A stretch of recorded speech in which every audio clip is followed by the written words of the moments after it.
കേരളത്തെ ഒരു finest place to live and work ആക്കിയാൽ മതി. ജീവിക്കാനും ജോലി ചെയ്യാനും ഏറ്റവും നല്ല സ്ഥലം, ഏറ്റവും നല്ല ഒരു സ്ഥലം എന്നാക്കുക. അതിന് 3 കാര്യങ്ങൾ ശ്രദ്ധിച്ചാൽ മതി. ഒന്ന്, ഒരു ശുചിത്വ കേരളം, ക്ലീൻ കേരളം എന്നുവെച്ചാൽ വേസ്റ്റ് പ്രോപ്പറായിട്ട് മാനേജ് ചെയ്ത് ക്ലീൻ വാട്ടറും ക്ലീൻ സ്ട്രീംസും ക്ലീൻ ബാക്ക് വാട്ടേഴ്സും റിവേഴ്സും ഉള്ള ഒരു ക്ലീൻ എൻവയോൺമെൻ്റ് ഉള്ള Kerala. 2, safe Kerala, meaning safe to travel roads, safe to drink water, safe to eat food, safety from disasters. എല്ലാ വർഷവും മഴ പെയ്ത same story. So we should be able to, and government's focus should be.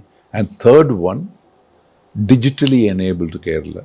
എല്ലാ കേരളീയർക്കും വീട്ടിലിരിക്കുന്ന അതിൻ്റെ dipstick എന്ന് വെച്ചിട്ടുണ്ടെങ്കിൽ 80 വയസ്സായുള്ള മുത്തശ്ശിക്ക് ഇൻ്റർനെറ്റിൽ അല്ലെങ്കിൽ ഒരു ആപ്ലിക്കേഷനിൽ അല്ലെങ്കിൽ കൊച്ചുകുട്ടികളെ പുറത്ത് കാണാൻ കഴിയുന്ന തരത്തിലുള്ള digital infrastructure and digital readiness, ഇത് 3 ചെയ്താൽ we are enterprising enough, we will build the future of Kerala.